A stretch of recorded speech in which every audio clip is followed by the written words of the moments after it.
One of these days, I'm gonna learn how to work on the car without making a freaking mess everywhere. Stick around for this episode of One More Bolt and find out what kind of mess we made and how we did it. All right, here we go.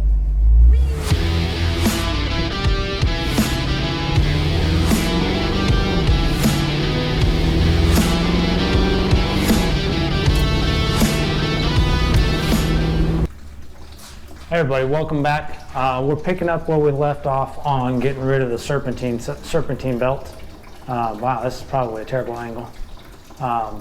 So last weekend, don't mind the peeing down there. I've got the radiator draining right now, and we'll cover why I've got to drain the radiator.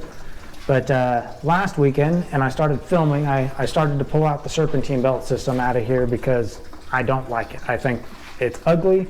And it had two major components. One, the power steering pump, and two, an AC compressor that were completely useless on this car because the car doesn't have AC, nor does the car have power steering that this pump could be made use of. Furthermore, not running the power steering pump with any fluid in it also cooked the bearings in the power steering pump and nearly stranded us on the side of the road. Because on our way back from the car show a few weeks back, basically because it was smoking up and fixing to do all kinds of not so good things. That's what happens when you run a power steering pump with no fluid. So whoever put this in here, which you couldn't have put fluid in it because the lines aren't connected to anything, so they would have just spewed fluid everywhere if it had fluid. But whatever the case, whoever put this system in here wasn't too smart about it, and I just took a shot in the dark hoping that it would hold together long enough to do the 15-mile round trip drive that we did, and it barely did. So now we're fixing that problem. Like I said, I started on this last weekend, and I did do some filming, and I looked at the filming and I was like, yeah, no, I'm not gonna post this on YouTube because one, as you can see, I didn't make it very far. Two, I ran into a whole mess of small, frustrating dilemmas as far as getting it apart because it wasn't put on correctly, we'll say. I had to fight some of the hardware, some of the stuff didn't fit right, some of it wasn't really there the way it was supposed to. Whatever the case, it just wasn't ideal. So we only made it through about halfway, and the real drawback was when I realized I didn't have a puller that I could get in there to pull the power steering pump pulley without pulling the radiator. However, if you have the right puller type for the power steering pump, there is enough room that you don't have to pull the radiator. But the reason I'm draining the radiator is not so I can pull it out, but it's because I am going to be replacing this water pump. Assuming that the previous person who put this system on there used the correct water pump for a serpentine belt system, that water pump's intended to be spun, if you're looking at the front of the motor, counterclockwise, opposite the direction of the crankshaft, because when it runs on the serpentine belt, which by the way, this serpentine belt was completely shot, you can see how bad that was. So it was due for something to change regardless. But the water pump, is run by the smooth side of the belt, and I'll pop up on the screen somewhere, I don't know, right about here maybe, the serpentine belt path that was used on this car. It was a 88 to 94 Chevy truck with AC is what I found matched up, which we'll get back to why that's significant in a minute. But following that belt pattern, the pump needed to run the opposite direction as the crankshaft. What I'm going to be doing, which is going to V-belt system, traditional old school setup, simple, all I'm going to be running is an alternator and a water pump, so the belt's just going to be running a triangle. The water pump has to turn the same direction as the crankshaft, which means you need a different water pump. So I'm assuming that Well, and the other part that I noticed with doing that, which I could have easily looked ahead and noticed, is this water pump that's in here is a long snout water pump, and I bought pulleys for a short snout. So I couldn't put those on last weekend even if I wanted to, even if I had the right direction of water pump in there. So either way, it was something had to change. And so I was like, you know what? I'll get the right water pump, because if they did put the right water pump in there, it spins the wrong direction anyways. So we'll get the right water pump for the change, put a fresh water pump on it, and be happy with it. And then I started thinking about it some more. If you've watched the previous videos, I've mentioned a couple of times that this car runs warmer than I would think it should for what this motor is and for the size of radiator that's in here. And I know that this radiator can cool a much hotter motor, power-wise, than this little very mild, which I'll touch on that a little bit later, very mild small block Chevy 350. So the fact that the car runs 195, 200, 205 range on a mild temperature day doesn't add up. So I suspect that the water pump that's on here is actually not for the Serpentine belt system, but for the earlier V-belt drive, which would have been spinning it the direction of the motor. If you spin a water pump the wrong way, one, they don't work worth a damn, they don't flow water worth a damn, and you'll have overheating issues. So, pretty sure we have the wrong water pump for the Serpentine, and we still also have a long snout, which I don't want because that ties up space. Doesn't work well with the rest of the bracket setup that I want to run, and the short snout setup is more appropriate in this car regardless.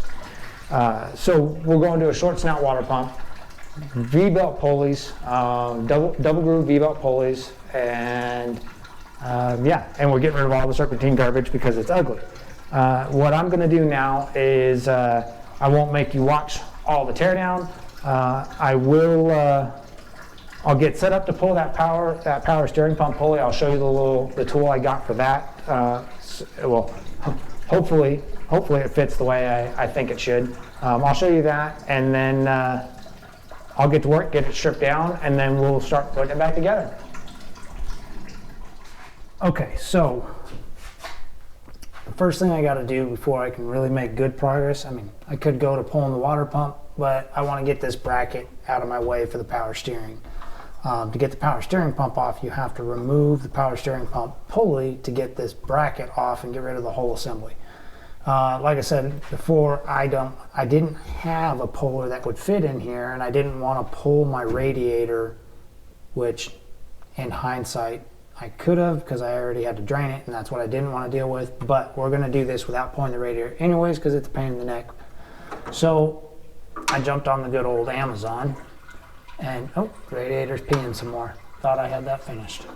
Jumped on good old Amazon and did a little shopping around for pullers specifically for power steering pump pulleys, and found this cute little guy, which uses this horseshoe clamp or a clamshell clamp, however you want, whatever you want to call that. And what you do is you take this and clamps over that ridge right here, right? And then at the same time you put this nut in on the other side, and that gives you something to pull on that you can drive, and you use like a lot of other pullers, you have a drive stud to push against, and it's got a little float pin in it. You want to always make sure you use a float pin, because that's what keeps from destroying stuff. Is this sits flush against the surface and doesn't spin, but allows the drive stud to still spin free without tearing anything up. So you take this, and since it is a little bit tight right here, you have to do a little pre-assembly. And the way I figured to do this to get it the right length just for starting is I reach down in here and I spin it in just to the point where it wants to push the nut away from the power steering pump pulley, and that gives me a good starting depth where I know that my assembly, get my hand out of the way, fits without messing with the electric fans, without messing with the radiator. the puller assembly fits. And since the drive stud is in place, once I start turning this, the drive stud's not going to come out further because it's pushing against the pump output shaft. It's just going to pull this nut up the drive stud, removing the pulley or pulling the pulley off. So let's go ahead and get this in position. And to put this all in, I'm going to go ahead and start with this basically like that in my hand. And I'm going to come underneath, putting it in the groove, drop that the top clamshell or horseshoe on the top side. And then it's got this ring, keeper ring, that you take and slide over the whole thing. And it's what holds the assembly together. And then we just start tightening it by hand. And it starts pulling that nut up, making sure our assembly ring stays in place. And there we go. Now it's tightened up. From there, we throw a couple of wrenches on it. One thing I did notice is, this is without a doubt, this is a Chinese-made puller tool. One, it was dirt cheap. I think it was like 20 bucks or something like that. I'll put a link to it down in the description below the video. I'll put a link down there. Not under the car, under the video. Which is what led to the dilemma of trying to find the appropriate size wrench. The drive stud fits the 9/16 just fine. No, not exactly. It's pretty close to a 9/16. No, half inch. I don't want this one, no. I just want a good old-fashioned, regular, nothing fancy, half-inch box wrench. The nut, on the other hand, that does the pulling, I could not find either a metric or a standard box wrench that was a good fit on that nut. It's somewhere between a 3/4 and a 13/16. A 19 mil is too small, and I don't have a 20 mil box wrench, so maybe it's a 20 mil, which would be weird because that's a really uncommon box wrench size in metric. At least I think it is because it's not in any of my sets. So I don't know what size that's actually intended to be. So to keep from rounding it out, because the 13/16 was a little bit too big, and it was definitely going to take, if that comes off tight, it was going to round it out almost certainly. I went to the good old-fashioned adjustable wrench, which means I can at least tighten it down and get a better surface contact on the sides of the nut, and hopefully not round out the corners. But yeah, so that's it. I'll go ahead and see if we can't get this pulled out of here. Again, to pull this out, you can either turn the nut, which not the approach I'm going to take, or you just tighten the drive stud. I'm going to go with tightening the drive stud. Maybe. We'll see if it cooperates. There's a little bit. Ooh, I feel like that's going to round it out.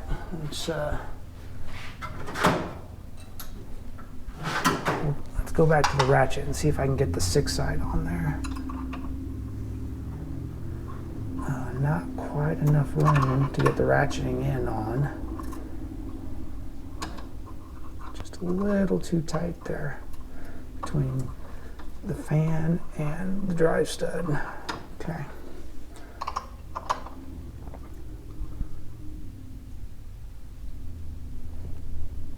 Oh, come on, cooperate. It's gonna make me look like a fool. Ooh. Yeah, I'm worried that's gonna round out. Okay, I'm gonna grab another adjustable that'll at least let me put appropriate pressure on this. I can see where the box wrench, the 1/2 inch box wrench, is leaving tooling marks right on the edge of the drive stud. So, be right back. The adjustables are in the other toolbox. I try not to use them.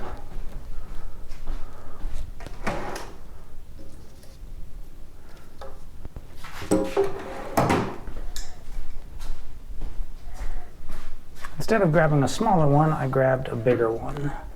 So we'll switch this one, the 10-inch, over to the drive stud.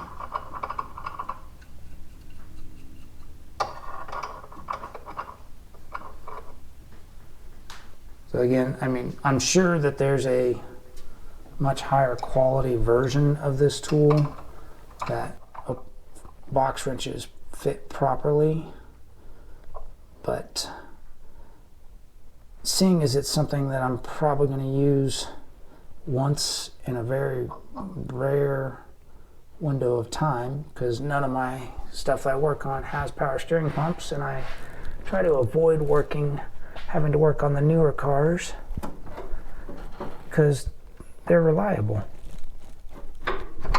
Okay, well.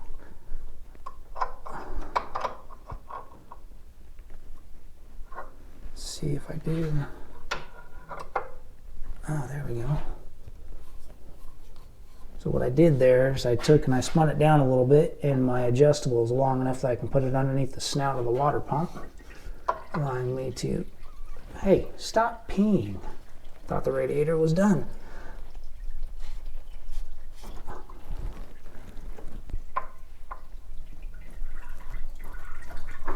Well, it's doing nothing so far.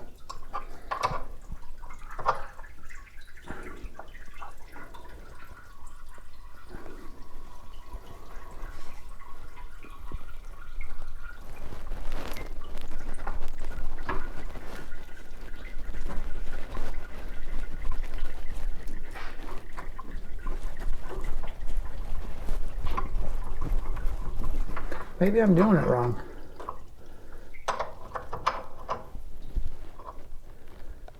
I mean, the nice part is this fits between the radiator. However, not with a whole lot of extra space.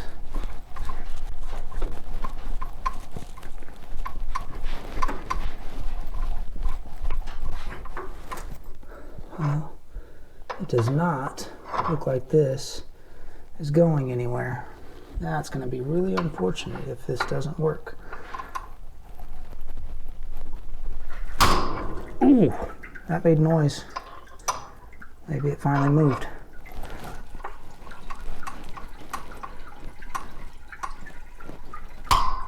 Oh.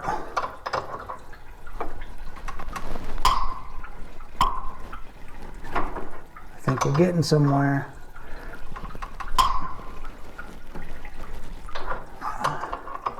The gap between the power steering pump and the bracket is getting bigger.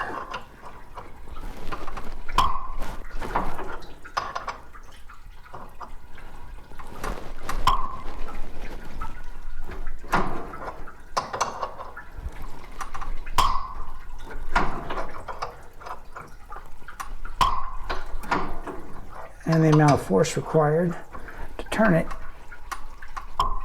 is reducing. One thing when you're using adjustable wrenches, you gotta constantly make sure they're adjusted good and tight. Otherwise, you can very easily round out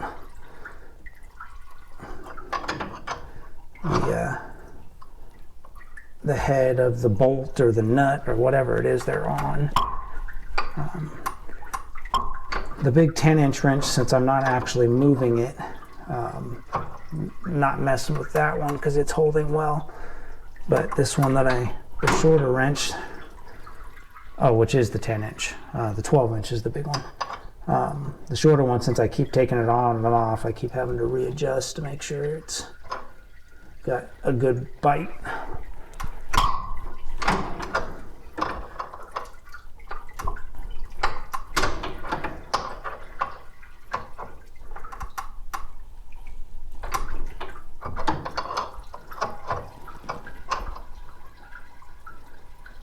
Okay, if that radiator doesn't stop peeing soon, I'm gonna have to pee.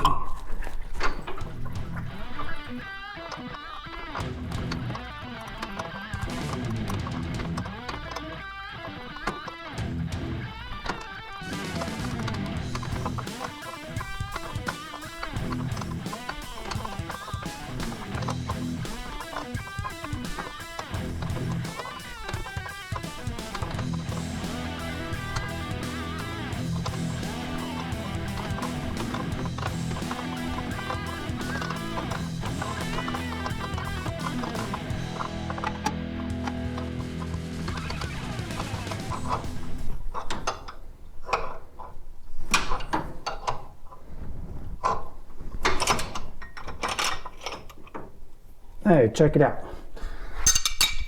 So there it is, it's off. And it came off peacefully enough that it just set itself right down on the output shafts instead of going crashing to the floor and sending stuff everywhere. I'm gonna get rid of the adjustables.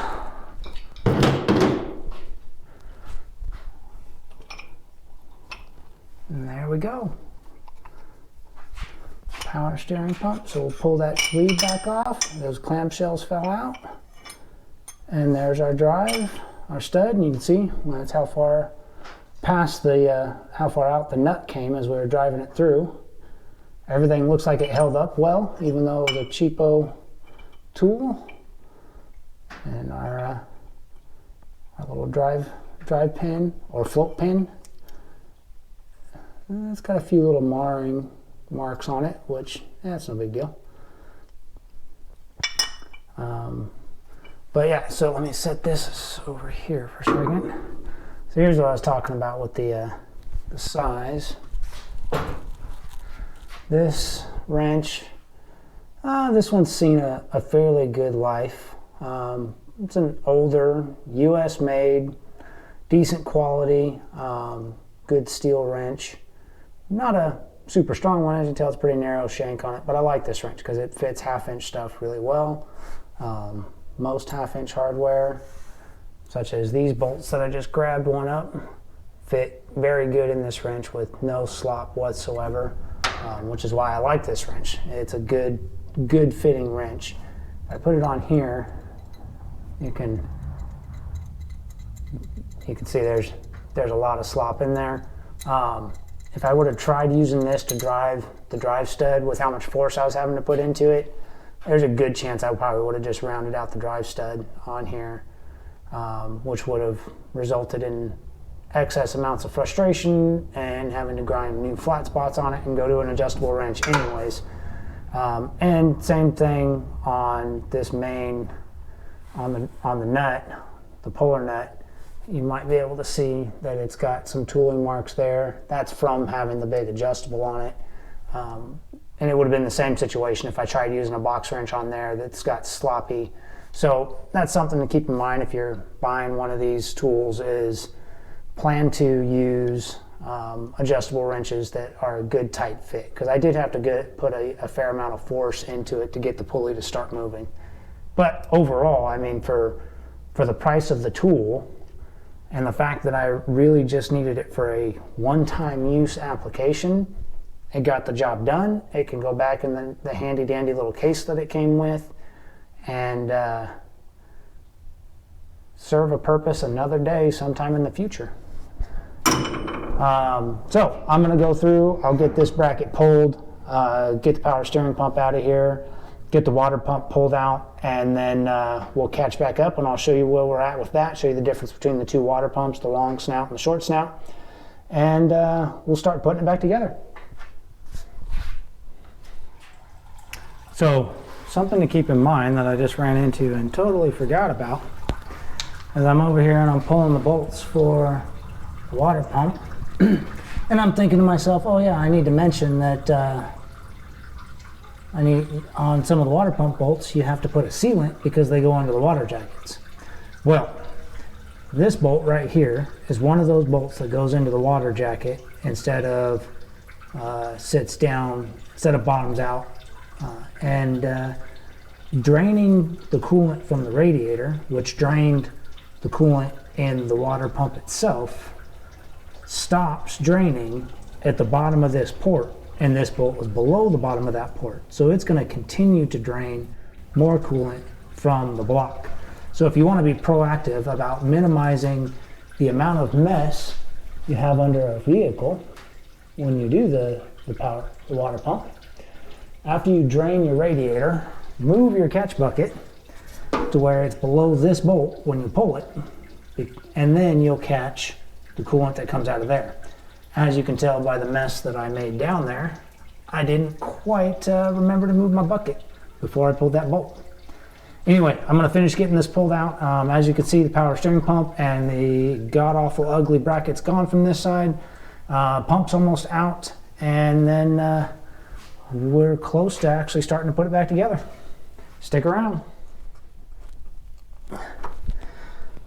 You know, the one thing you never see on all the cool car shows, whether it's the YouTube ones or the cable TV ones or the Motor Trend ones, you never see the painstaking effort that has to go into cleaning up and removing baked on gasket material. It's such a pain in the neck. Okay guys, check it out. The Serpentine system is completely out.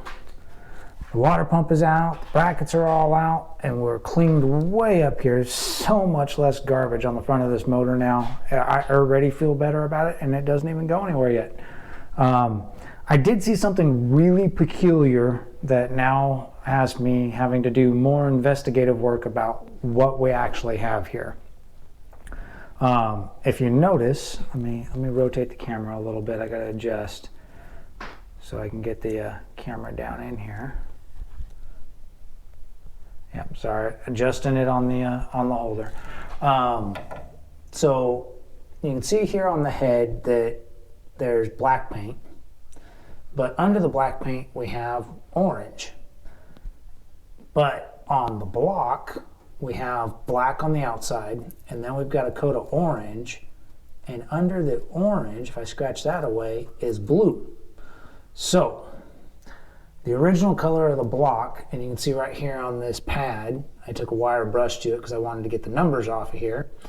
The original color of the block was blue, and that means that this being a factory produced motor that came in a factory vehicle, which it did, it's got markings right here, and they're difficult to read, so you probably can't see it on the camera, but it's 4TKT. Not exactly sure what the 4 is. It might be the production plant, but on the suffix code, the TKT basically means that this was a truck motor. And I looked in the back there, and that back corner right down there is the casting number on the block, and it is a 397-0010 block, which is the typical block that most people refer to as just an 010. Most of which were 4-bolt main. I don't know if this is a 4-bolt main. I haven't had the pan off it to look for myself. The person that I got it from said it was a 4-bolt main, but we all know how that goes. And so far from everything I have seen on this, who knows? It could have been a bunch of lies. I don't know. Doesn't matter. Irrelevant. It's a running small block, and that's, at that point I was like, it's fine, even if it's not what exactly you say it is. But what I don't like about it is the fact that it's a blue block that had heads that were originally orange, which means that would have never happened from the factory. It wouldn't have had orange heads and a blue block. Never would have happened. I don't know. Well, I can't say never. There's that 1 in a million chance that GM released it right on a crossover year with orange heads and a blue block. Very unlikely though. So what that probably means is this motor was thrown together with parts that were laying in a shop, probably discarded stuff from other builds, because a corporate blue block would have been somewhere between 1977 and 1984, if I'm not mistaken. And those were the years of the absolute lowest horsepower producing small block Chevys that there were. And in the first video of this car, where I was poking around, looking at what we had, I pulled the head castings pulled the casting numbers for the heads and looked at them, and they were a very, well, for lack of a better term, pathetic performance head. If I recall correctly, it was a 76cc chamber with 172, 140 valve or something like that. It was they're pathetic is what they are. It's got to be like a smog era garbage head. I'll have to go back and look at what exactly what the numbers were for it and look it up again. I definitely didn't commit them to memory because it's not something worth even having committed to memory other than yuck. You don't want them. So when you combine that with the fact that it's got a corporate blue block in it, the only benefit to that block is the fact that it is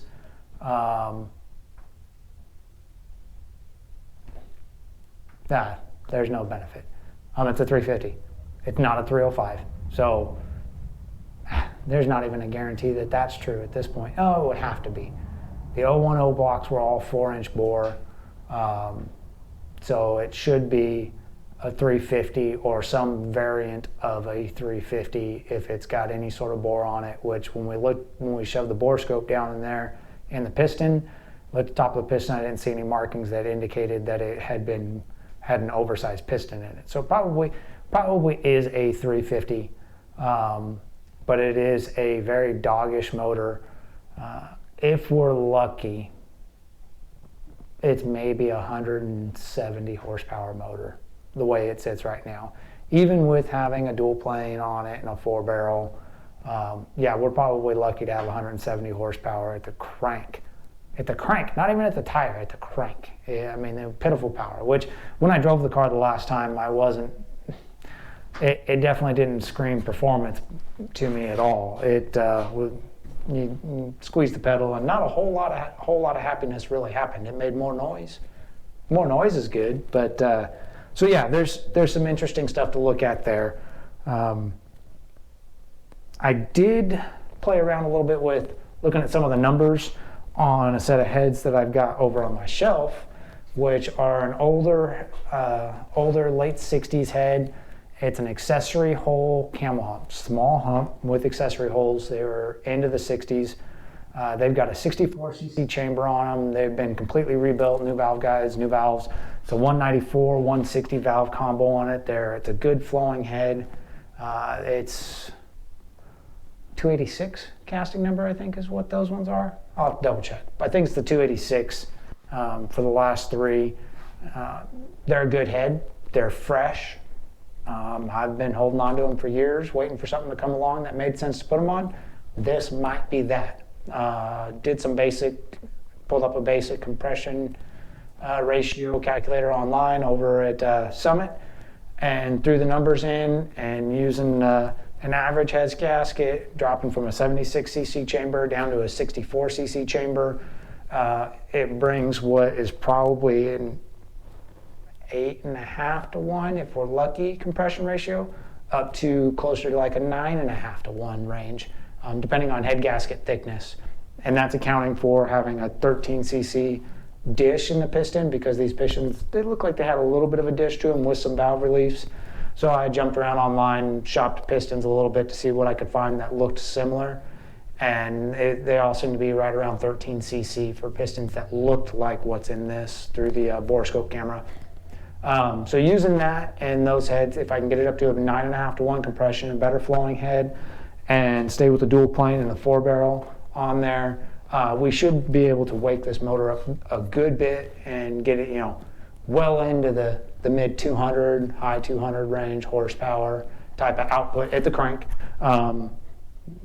And you lose out the drivetrain, you're probably losing 50 horsepower. So doesn't matter. I'm not trying to build a race car out of it, but it would be nice to have a little bit of pep and be able to smoke up the tires every once in a while. Anyway, that's where we're at with that. This is, I did already clean the gasket, the baked on gasket material from the water pump off the block, so the block's ready to start putting things back together. So let's look at, I'm going to set the camera up over next to my table here, and I'm going to show you some of the differences between the water pump that I took off, the water pump that's going on, and there's the pile of garbage that's not going back on the car down there, all of that.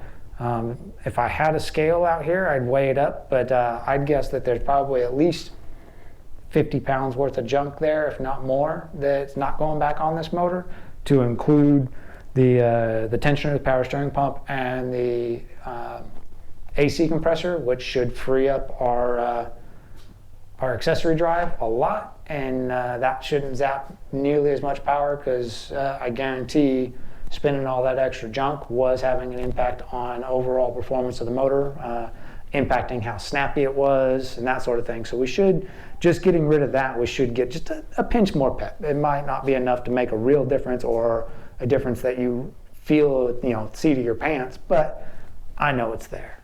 A little bit, maybe 1 horsepower freed up. So let me get the camera set up over here on the side of the bench, and we'll show you what we're putting on the car. All right, I'm going to sit down for this part, because with the height of my table and camera angle and everything, it just works out better. Something else you might notice is that hopefully the audio in this video is just spot on, because I put a good bit of effort into figuring out how to record the audio to a decent level in the shop when it was hot. It's not hot today. It's 75 degrees in the shop right now. The shop vent fan's not even running, because we're under the threshold where I have that set to come on. So it's nice and peaceful in the shop, super comfortable. So yeah, that's got to be, hopefully this will be the best audio quality we've had so far. Enjoying a nice ice cold Coke. Yeah, side note, let me take a brief run down a different path. Can koozies with magnets built into them. This particular one is a snap-on, but I'm sure there's other ones out there that aren't snap-on if you're anti-snap-on or afraid of the price of snap-on, because it's probably like a $250,000 koozie. I don't know, it was a gift for me. Absolutely fantastic. I love these things. And the really cool part about it having magnets, one, they're wrapped in leather, so as long as you have that clean, it's not going to scratch anything. And they're actually strong enough to hold what is a full can, minus a couple sips, because I just cracked that before I fired up the video, to a metal panel. So completely unsupported underneath. It's just the magnets. That's super nice. Where it's more likely to be beneficial is places like right here on the table, where I put it up next to that toolbox and it kind of lashes on, so if I bump it or something, I don't knock my drink over. That's on point. Anyway, more back to the important stuff, the water pump. That's where I want to start. So, get rid of the plastic on here. This is a double V-groove, double V-belt water pump pulley for a short water pump. It's the Summit part number right there, if you wanted to know where to look it up. Like 30 bucks, something like that. As of when this video, like 2 weeks before this video got posted. And this is the water pump we took off the car. It won't be going on there, but it is significant to note some things I noticed on there. Get this other stuff out of the way. The water pump I got to go on the car is this guy right here. I'm gonna get it out of the plastic. This is an AC Delco 252-581. 252-581. Basically, it's a stock replacement pump, is all it is. Nothing fancy about it. Get rid of that plastic. But you can probably tell right out the gate that they are two very different lengths. And let's look and see if we can, the pump I took off the car, mounting surface to flange is right about 7 inches. And the AC Delco short pump is 5 3/4. So you can tell that that's a pretty significant difference in length size. That's why it's a short pump and a long pump. So that's something you always want to pay attention to when you're setting up your accessory drive, whether or not you're setting up for a short pump application, because it sets all your other depths, or a long pump application. I chose short pump because short pump, I know one, I know which accessories I wanted to run and that they'll all work with a short pump. And 2, on a short pump, you get a little bit more room between the front of the engine, that 1.25 inches between the water pump and the radiator, which gives you more room for fan options, whether you're running mechanical or electrical. It just gives you more space to work with right there in a tighter engine bay. If you're working with something like a 70 Monte Carlo, for instance, where you can run a long pump and like a 2.5 or 3 inch fan spacer just to get your fan out far enough to even be within range of meeting the shroud that to help pull air through the radiator. So your application will dictate which one you're actually going to go with. Oh, excuse me, that Coke making me burp. When you do this though, you have to get pulleys that are made specifically for short pump application or long pump. And that includes your crank pulley and your water pump pulley. When it comes to alternators or power steering pumps or AC compressors, it's your brackets that are actually going to make the difference on how those get located, not your pulleys that are on them. Those stay the same. The brackets are different for setting getting the belt alignment where it's supposed to be to meet up with either a long or a short pump. So the other thing to note on here is you can see on the long pump you have 4 holes, and this is probably some old factory pump. I don't know if it's a clockwise or a counterclockwise rotation pump. It was used on the Serpentine belt system, which should have had a counterclockwise pump on it. I don't know if this is or is not. You can find out if you pull the back plate and look at the impeller. Maybe it's got a part number on it somewhere, but it really doesn't matter because I'm not keeping it. So maybe later I'll pull the back plate because I won't be worried about having to deal with replacing the gasket. This is a clockwise pump. When you're running a V-belt, you have to use a clockwise pump because it's got to turn the same way as the crank, whereas a counterclockwise pump turns the other way because it runs on the outside of the belt going the opposite way around the system. Something I believe is common and might indicate that this is a clockwise pump is that the bolt holes for retaining the water pump pulley do not line up with the flange mount holes on the water pump. And I believe that's because it's meant for a serpentine pulley, not a V-belt pulley. What's interesting about that though is the water pump pulley I have on the 327 over there has the larger pattern on it and is a double groove V-belt pulley. So I don't know how true or not true that is. Some quick research I did indicated that might be the case. And then when I got my new water pump, as you can see, it's got 8 holes on it, 2 different 4-bolt patterns, one of which is this same larger pattern. The other is this smaller pattern that matches up with this pulley. So I wouldn't trust the whole pattern on the water pump to indicate the rotation direction for the water pump. It might just be a difference in brands. It might be a difference in long versus short. No, because the one that's on that motor in the 327 over there, and that's sitting in the engine bay of the red car, is a short pump like this with a large pattern like that.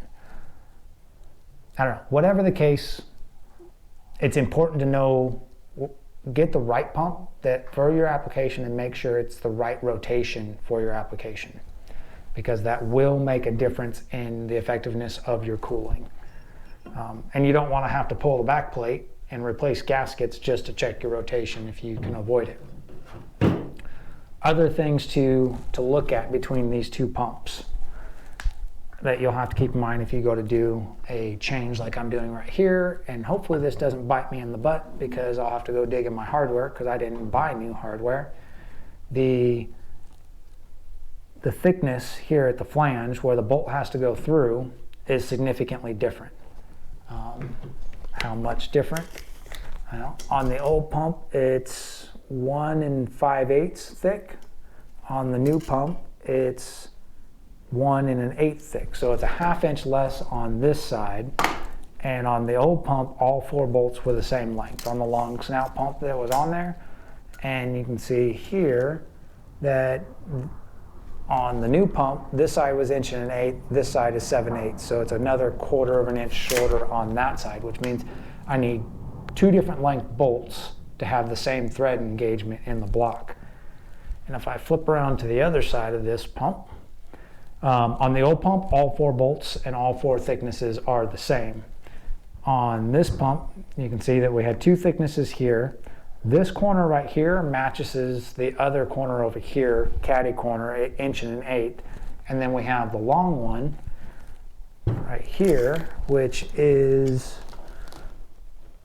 looks like it's about 2 1/8 inch, so it's probably about the same as this. So we've got 3 different bolt lengths. If we have the same thread engagement for all 4 locations, it takes 3 different bolt lengths. So I'll have to dig around. I probably have some bolts that I can make work for that, but we'll have to make sure that we have bolts that have enough thread engagement and not too much that they'll bottom out without tightening on the holes that are not through holes into the water jacket.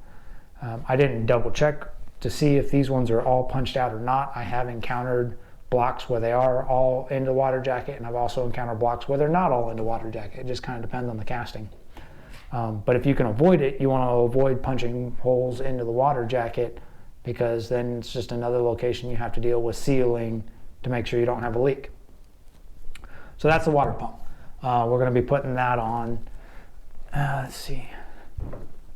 Oh, the new water pump is also a lot lighter than the old water pump by almost, I would say it's about half the weight of the old water pump. So again, taking more weight off the front of the car.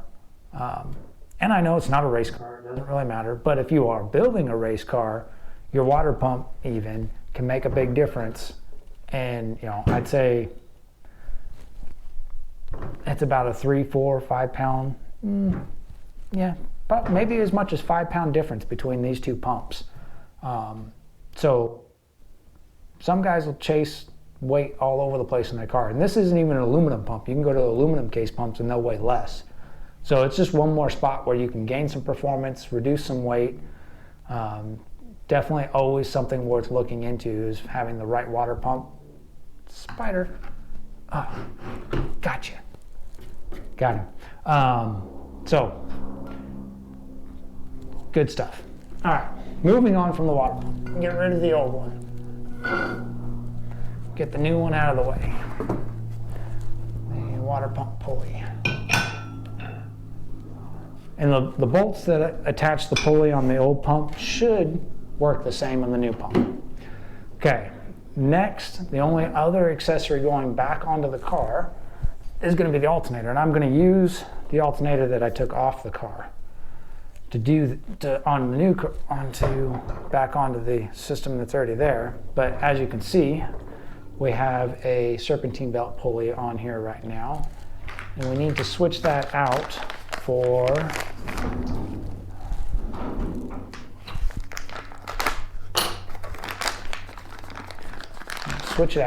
a V-belt pulley.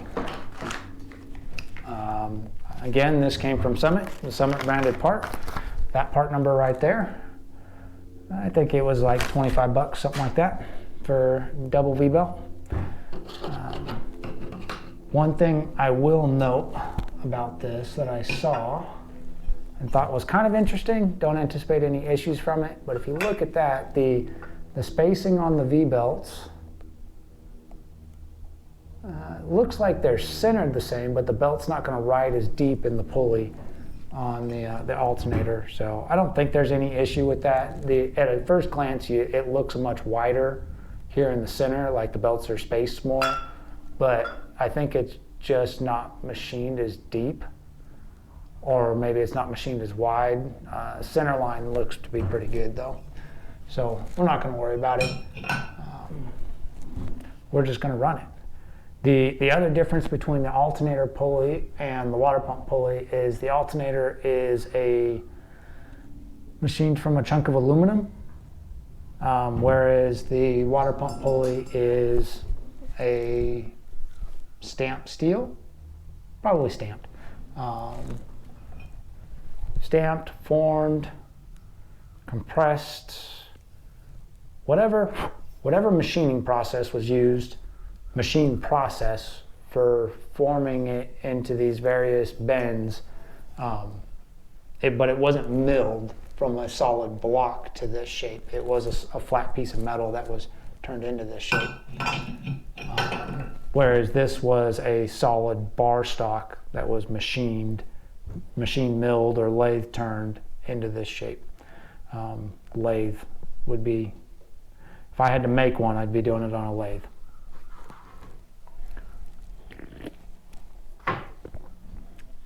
But we will have to use a puller to get this off here, and I'll have to get the nut off of there. It's going to take me a hot second because I don't have the tools pulled out to do that. And then the bracket we're going to use is one that I already had and used previously. And it looks like this.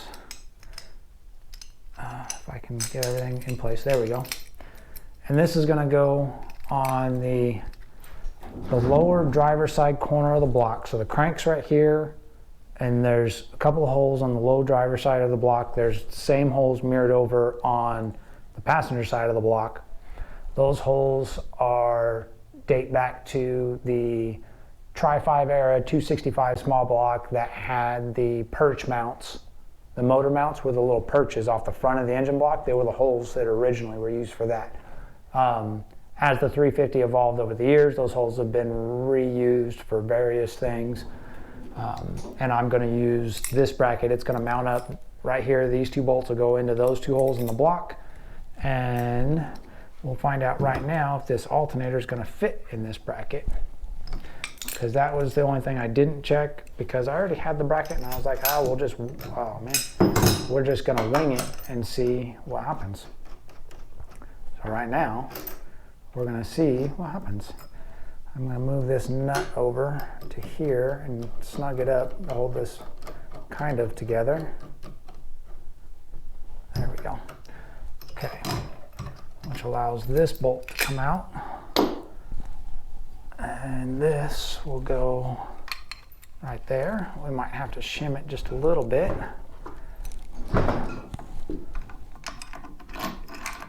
Like that. And, well, it does not look like this alternator is the right provisions for this bracket. As you can see there, with this here, I've got a distance to cover right there that doesn't quite line up right. So, yeah, I'll have to think about that.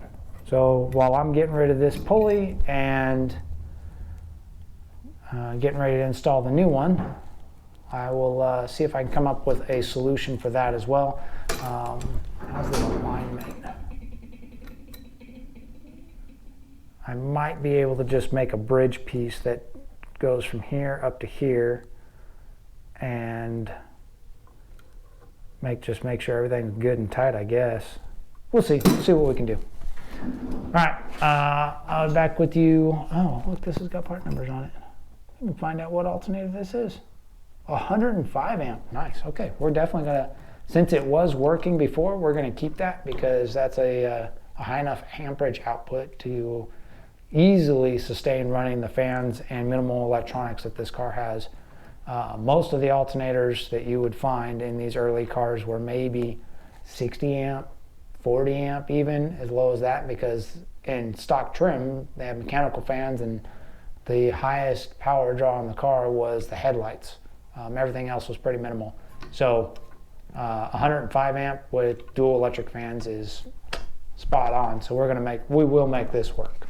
And we will take advantage of the fact that despite being ugly, it's going to be hidden down low. So we're going to take advantage of the fact that we have an alternator that has good power output. All right, let me get some work done. Okay, so thought this might be a fun thing to show because I had to remember exactly what method I used in the past to do this, and then it dawned on me, oh yeah, there's an easy, maybe not right, but there's an easy way to get this pulley off of here. Hopefully it's easy. it has been easy for me in the past, once I remember what it is I did. So the nut that's in here, the pulley is not keyed onto a shaft, and there's no good way to hold the shaft. The fan blade's typically not keyed onto the shaft either. It's just a compression clamp by the nut to the back face where all this pinches against, that actually turns the armature inside of the alternator when the pulley spins. You can take an Allen wrench, and apparently I have the wrong size for this alternator, of course.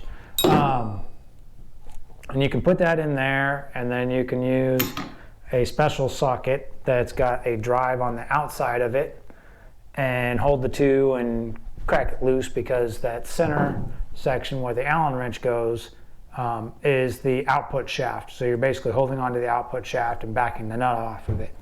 But that's kind of a pain in the neck. But if you take a socket, right, and this is a 24 mil socket, which is damn close to a 1-inch. I don't know if this is technically a 1-inch nut or a 24 mil nut, and I'm not going to grab my calipers to find out, because I'm just going to use the 24. And I'm going to use a rag to help hold on to this so that I don't butcher my hand.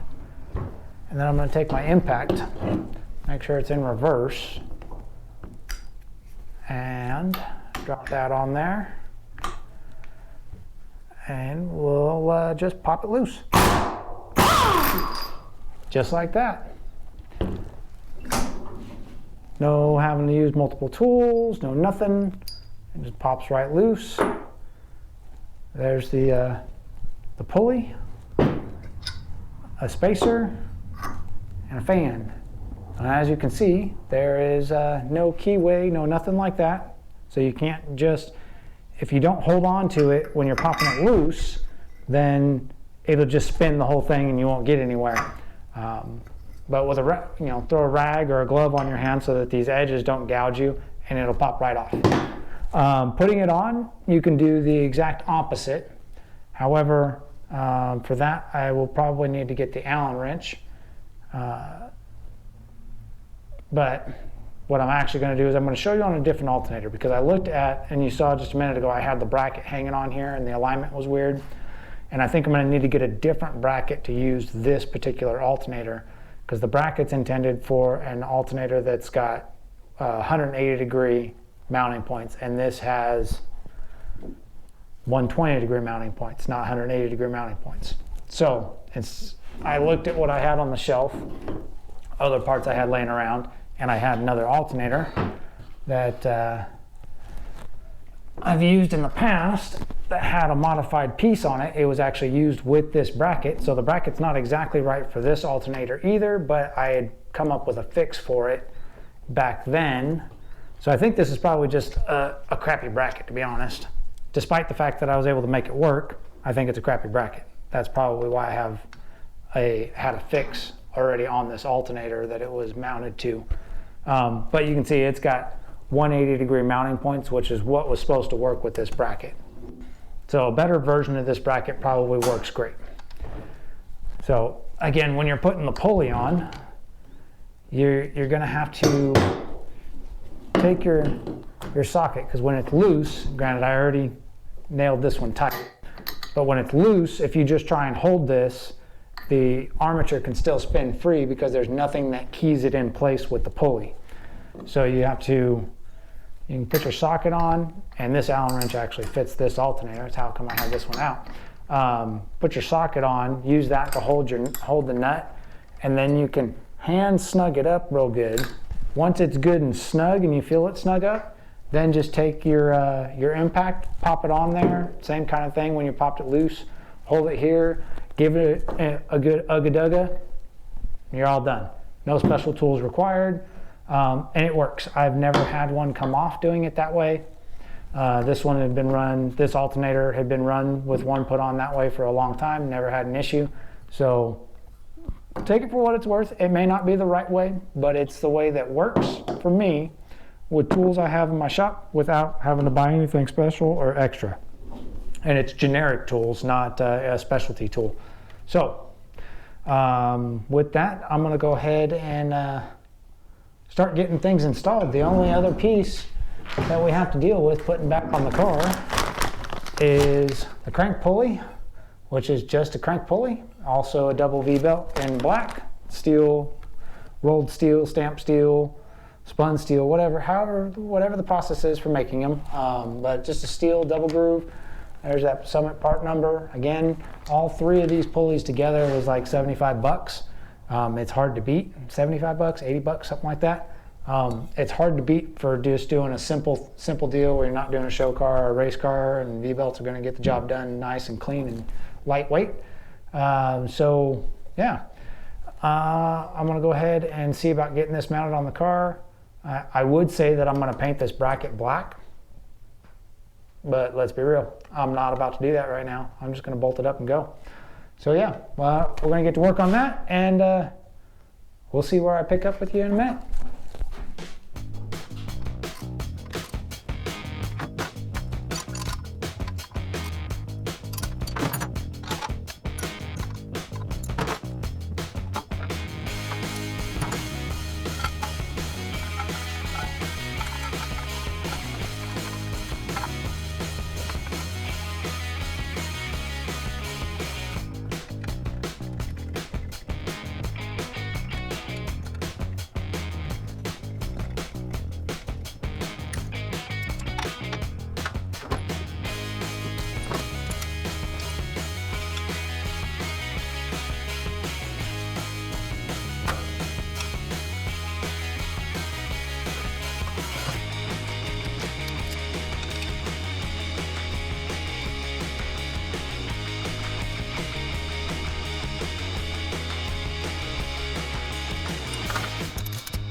Okay, so for the last little bit you were there on fast forward while we were throwing the alternator end down there and getting it tightened up, crank pulleys in and it's tightened up, and now we're getting ready to do the water pump. And well, I decided instead of just running this in fast forward that I would slow it down, because someone would inevitably start yelling at their screen, "You're forgetting the gaskets, you're forgetting the gaskets."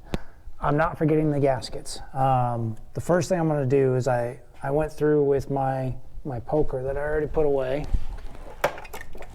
Went through with my little poker, bottomed it out in the holes. This is not a through hole into the water jacket, but bottomed it out, and I looked at what my engagement depth was, how deep that hole, and I did that for each of the holes. And then I figured out bolt lengths. For one of them I had to put a washer on it just to make sure that it wouldn't bottom out because it was close. One's a little shorter than I'd like. It could be a pinch longer, but it should be all right. It's still got 3/8 to a 1/2 inch of total engagement, so that should be fine. So what I'm doing right now, even though when I put the gasket in I'll end up with a little bit more thickness, I'm going to make sure that the bolts all seat down flush the way they're supposed to, and make sure that this water pump clears the timing cover the way it's supposed to before I put the gaskets all in there and put the thread sealant on the bolts.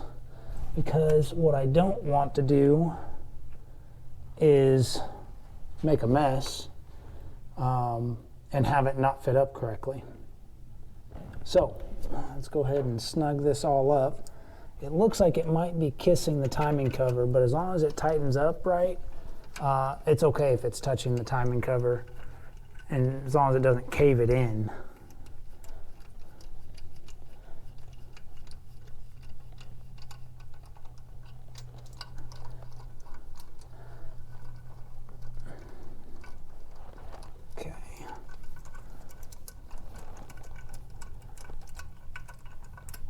and I am putting lock washers on these. Not something you have to do, also not a bad idea. Because these will have thread sealant on them, the thread sealant kind of acts like a Loctite, but at the same time it's not a Loctite. So having the lock washer is just kind of a secondary measure of making sure that everything tightens up correctly and stays tight, ideally. That presumes that the spring type lock washers actually work to do what they're supposed to. So what I'm looking for here is to see if there's a gap along here. I am going to put just a little bit of a snug onto these, just to make sure, not enough to actually tighten them as if they were staying installed, but just to apply a little bit of pressure to make sure everything's seated the way it's going to seat, less the gasket.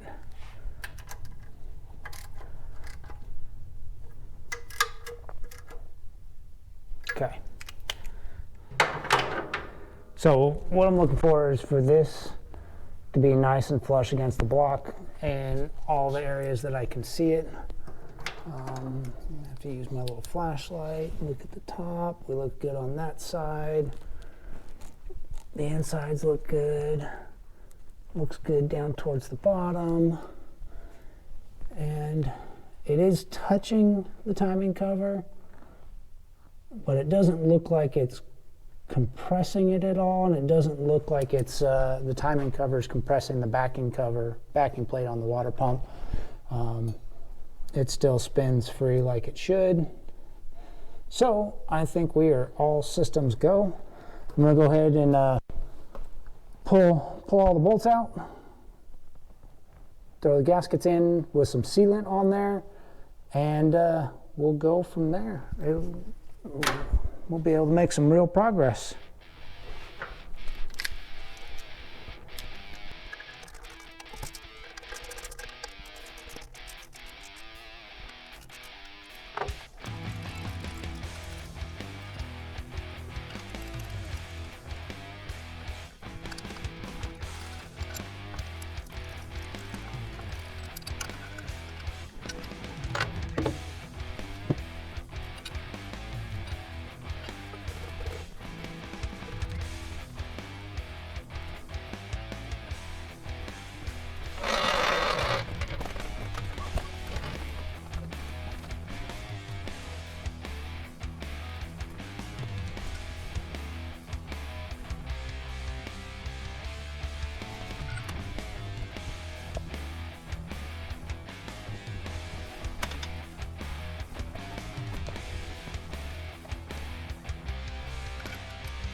Ja, jag ska titta på det.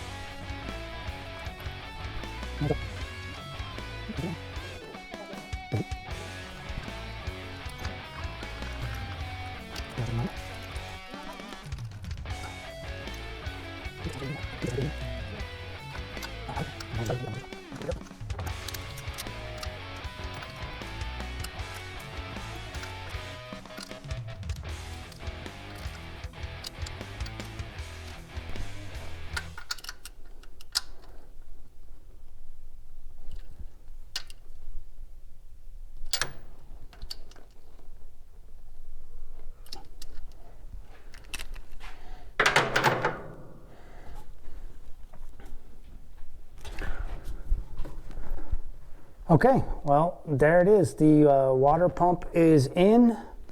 We got sealant on the bolts and no clearance issues. Everything tightened up nicely. I don't think I bottomed out any of the bolts. At least didn't feel like any of them actually bottomed out on something, so we're good there. Everything seems to be pretty happy. The sealant that I used is Permatex thread sealant with PTFE. I've used this for a number of different applications, from high heat to no heat type applications. It's basically it's a goop that also soft sets, so it doesn't get all hard or crusty or break apart on you. It's good stuff. It works good. It's a little messy to work with, as you can see. You probably may have caught it that I used my finger to spread it around on the end of the bolt, and now I've got goop that is dirty from the rag on my finger still. A little bit messy to work with, but it's good stuff. So I'd recommend checking that out if you're looking for a sealant that works well. I've even heard, I don't know that I've used it for head bolts, but I've heard that it can be used for head bolts and works. Typically the stuff I'd go with for head bolts would be the stuff that comes with ARP setups, because that's the best head bolts you can get. Unless, well, there's probably something better out there for way big dollar race stuff, things I don't know anything about. But for something like this, ARP stuff is spot on. So what we got left that we're going to be doing next is we've got to put the nipple for the heater hose line right up here on top. Hopefully my heater hose line is long enough, because the nipples on the old pump was at an angle. And then we'll get the pulley on. Let's take a look at that real quick.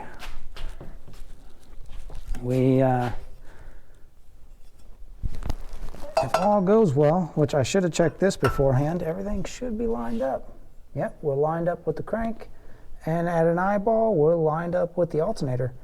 So that's going to work out well. We'll just need to get that bolted up, and the conversion to a simple V-belt for everything that's needed for this is basically complete.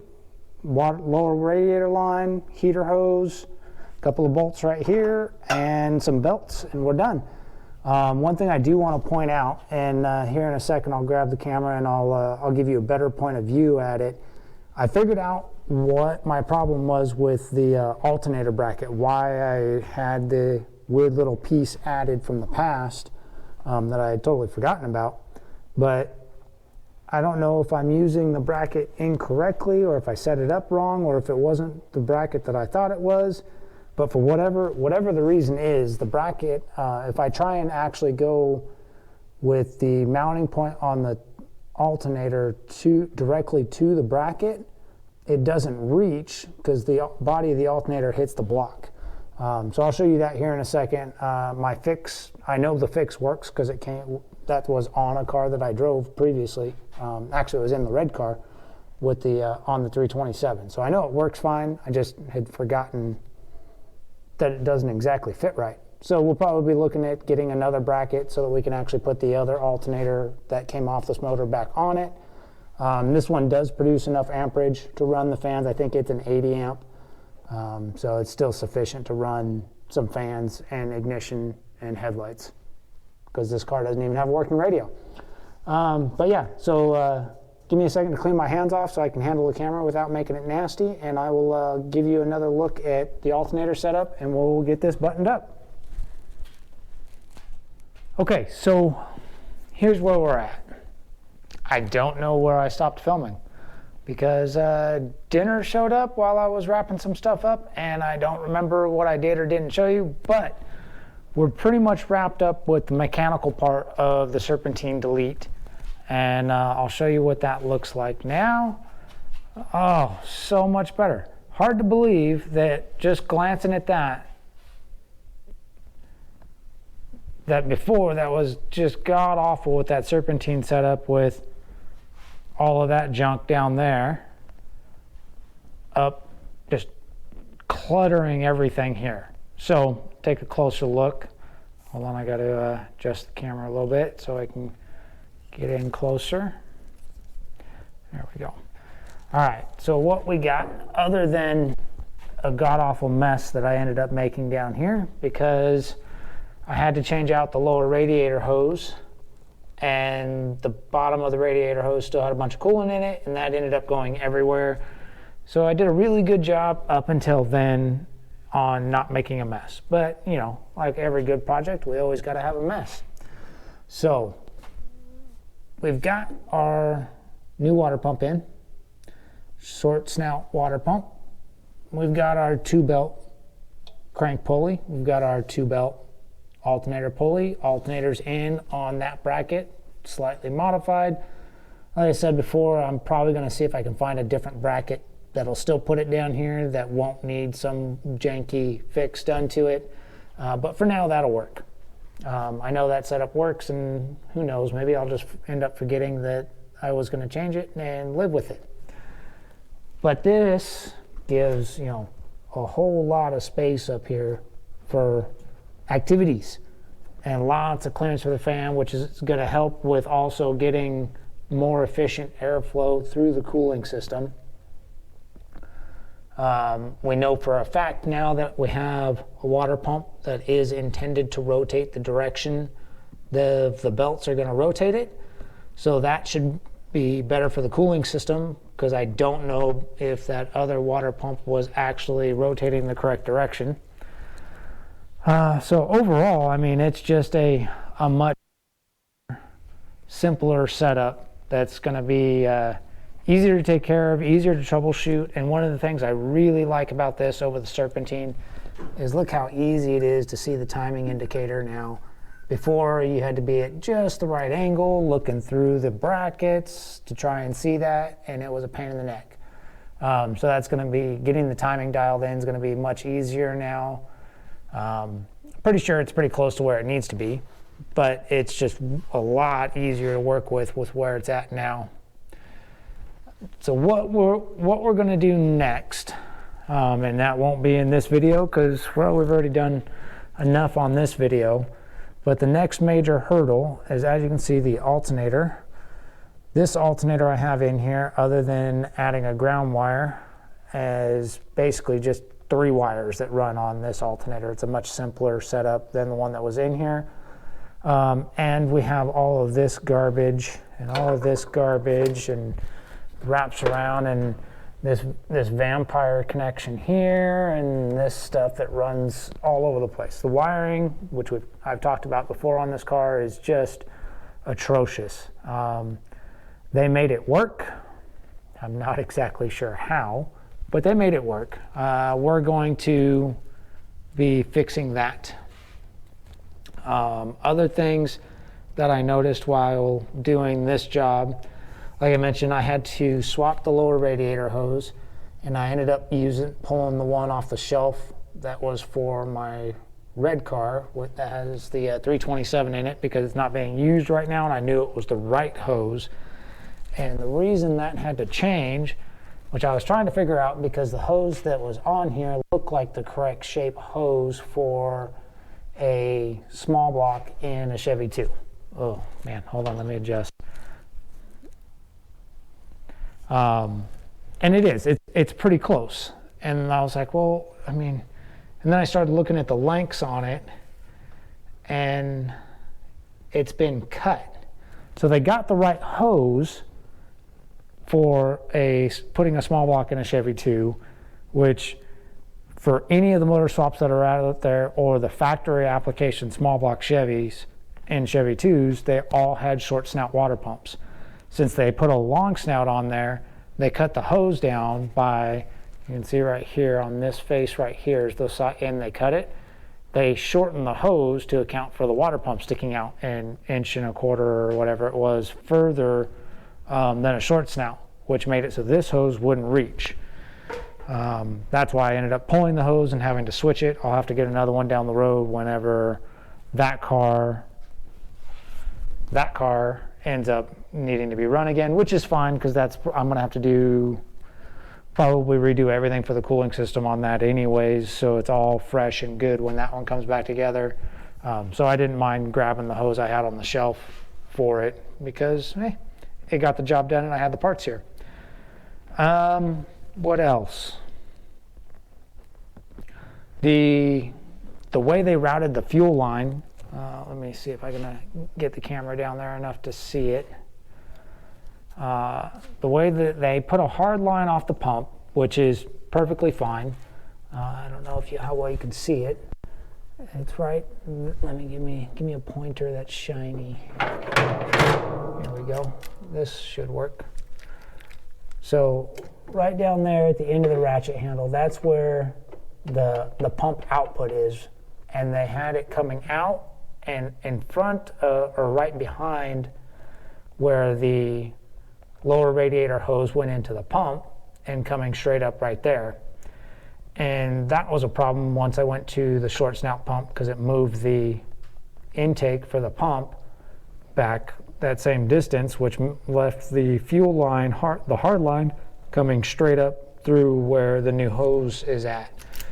So what I did is I took that hard line, and since it already had a bend in it that I couldn't really unbend, it's a 3/8 hard line, I took and I rotated it 90 degrees so it came out of the pump and went towards the outside of the car, and put another 90-degree bend in it to come out over here. So now it comes out, over, and up, and now that my fuel line's right like that. This fuel line is probably still a temporary solution until we get a few more things sorted out, because one, I've got too much length in it still with how much rubber hose is here. And I probably want to make a new fuel line that comes right up in front of the block, right through this passageway. But I'll have to get some new 3/8 hard line so that I can actually bend one the right shape to come up that way, which will reduce, and I'll bring the hard line all the way up to probably about the top of the head, maybe even a little bit higher, and put another 90-degree bend in it so I only have a section of rubber hose long enough to put a fuel filter in, and then connect to my carburetor, which reminds me that this carburetor, that is a fantastic. So I hadn't messed with this fuel line at all, and well, as you can see, this is just another wonderful thing that's perfectly non-functional. I'm surprised we don't leak fuel right there. Or maybe we do. Maybe that's what this is right here. When the fuel pressure is actually up, it actually does weep out right there. That's probably what's happening. That's awesome. Yeah, I keep finding more stuff that's like this. This is the type of things you run into when you pick up someone else's project that's not actually a road-ready project. And that's what this car was. It was not a road-ready project, so we're finding lots of weird things like hose clamp not being tightened on the fuel line. But I plan on getting rid of the Edelbrock that's sitting underneath that air cleaner. I'm pretty sure I've said that in the past. I'm going to be putting a Holley on there, just because I prefer Holleys, because I know Holleys. But when I do that, I'll be able to bring my hard line up, put a fuel filter right here in line with, a whole whopping 3 inches of rubber hose instead of, 2.5 feet of rubber hose, to accommodate what's here and keep the fuel line from resting on hot objects. Speaking of, because I don't know how quickly I'm going to be making that particular change, hopefully sooner than later, but in the meantime, to avoid having the fuel line resting on the hot hoses, I took and put a zip tie around the fuel line, and then a zip tie to the heater line that's over the top, that's got a nice bend to it. It doesn't want to sag because it's connected here, it arches over where it's happy. And then to the heater line that's actually the return line, I put one there that pulls down just a little bit, so it helps keep my fuel line, floating right here in this air gap between the two instead of resting on one or the other. Just a hack fix for a temporary problem that we'll address later on when we do rework the fuel lines with the carburetor change. So that's where we're at up under here. I think I've got, I clearly have lots more to do. I don't know how quickly or exactly which item I'm going to tackle next. Because of the state I have it in right now, I'm contemplating doing a couple other more invasive changes at the moment, but we'll see how motivated I am and if I can get the parts together to do it, or if we're going to end up putting it back on the road the way it is after fixing the wiring. So TBD on that. You'll just have to check back, in future videos to see where we went with it. And front suspension is either going to be next, or wiring is going to be next. Those two have to be done before I can drive it. The front end sits too low for me to drive this car safely anywhere right now. I'll end up losing the oil pan, and it'll be a disaster, cost a fortune, potentially hurt somebody. It just wouldn't be good. And so we're going to change the springs out in the front end. We'll see if that gives us a good temporary fix while I decide what the bigger picture is for the front end. And like I said, the wiring. So I think that's about it for this video. I'm going to go ahead and wrap it up there. We've got a whole bunch of footage today. I messed with a whole bunch of stuff. We got the new tools, or new tool. Again, that was our fancy dancy power steering pump puller set. It does some other stuff too. I didn't look at what any of that was though, because I didn't really care. I just needed to get the power steering pump pulley off. So maybe one day I'll figure out what to do with the rest of those bits in there. And then I said the alternator, potentially look at another bracket. I've still got this alternator. I know it's good, so it'll just go on the shelf. Who knows what I'll end up doing with it. Since it didn't work with this particular application, maybe it'll end up in here on a different bracket, or maybe that one that's in there will stay in there. Either way, I don't mind that. We'll figure that out. And yeah, I think that pretty much wraps up this video. I appreciate everybody for sticking around, and be sure to hit that like and subscribe. If you watched the video all the way to this point, you're clearly enjoying watching this disaster of a YouTube channel, so you might as well subscribe, right? Yeah, exactly. Until next time.